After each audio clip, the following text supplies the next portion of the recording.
hero that apprehended a man with a huge knife on a train that was travelling to London on Saturday night has given a radio interview, and this is what he told Nick Ferrari on LBC Radio. Stephen from London, who was on the train. Let's work our way back. So you'd gone up to see a football match, is that correct, Stephen? Morning to you, sir.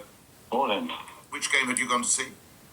Nottingham Forest v Manchester United. Okay, so you get on the train after the game, and what happens next? What do you recall? Well, I had my back to it, or when I was sitting down, and the doors opened, and there was a lot of shouting, and then quite a few people ran past, and then they said, "Run, something has a knife."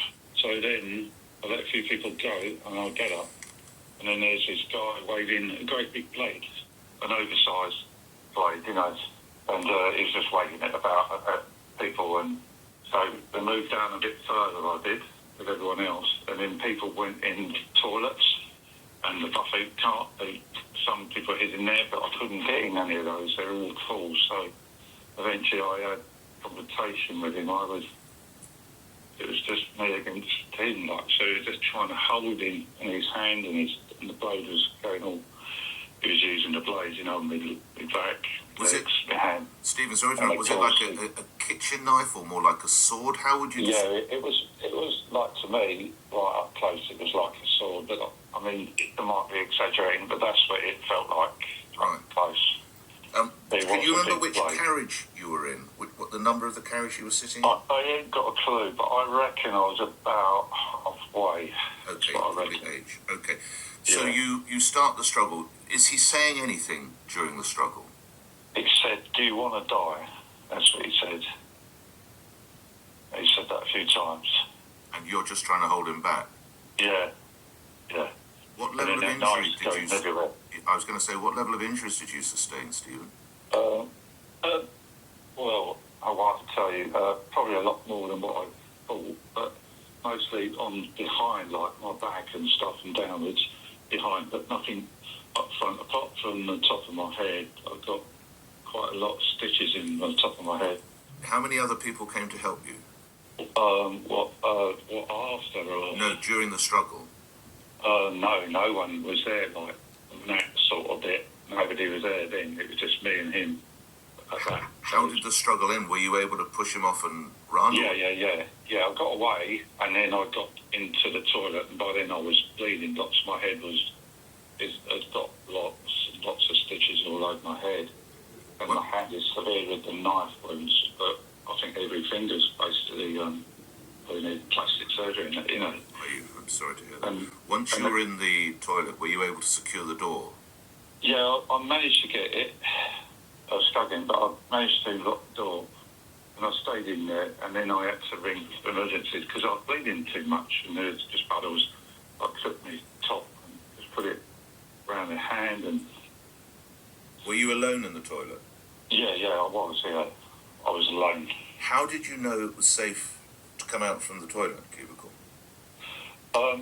Because the special police they didn't sound like normal police. They were, you know, it's just the way they spoke and shouted, and they asked who I was and that.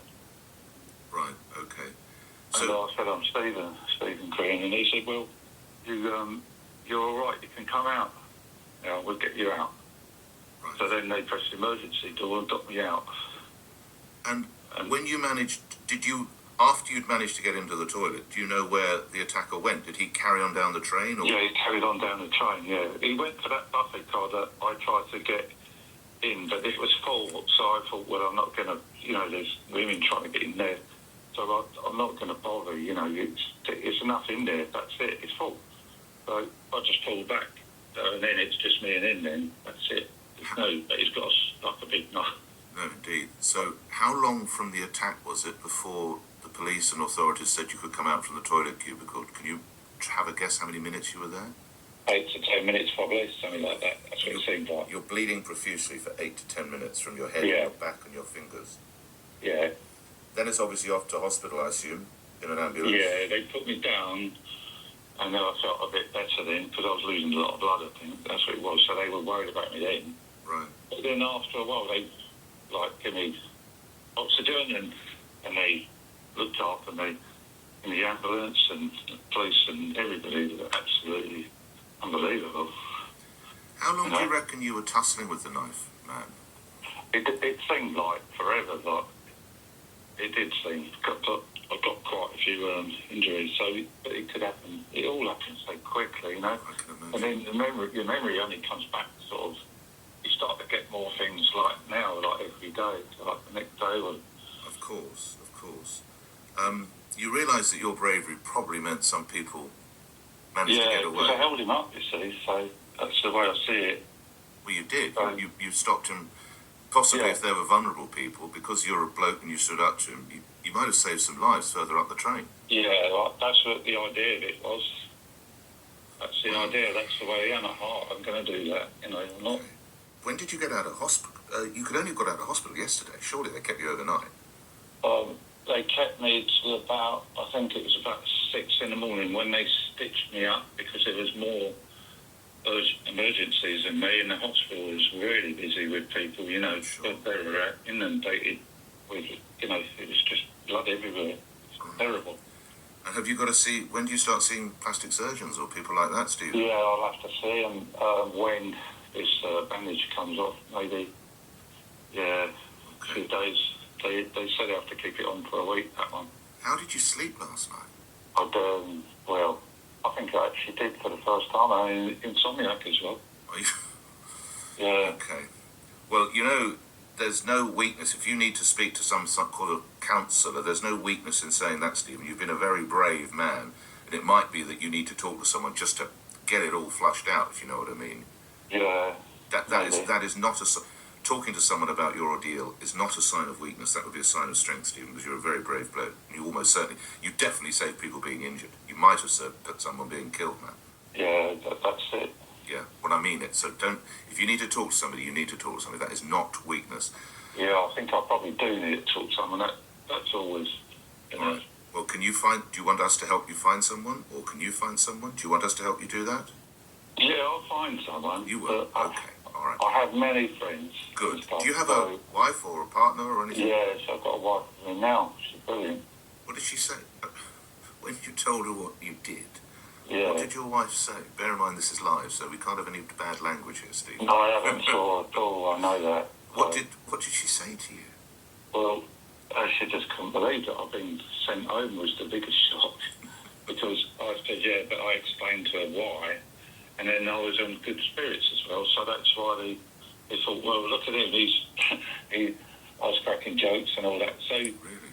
Yeah, I mean, that's it. So I was on good form. So they took the police car, gave me a lift home. Would you believe that?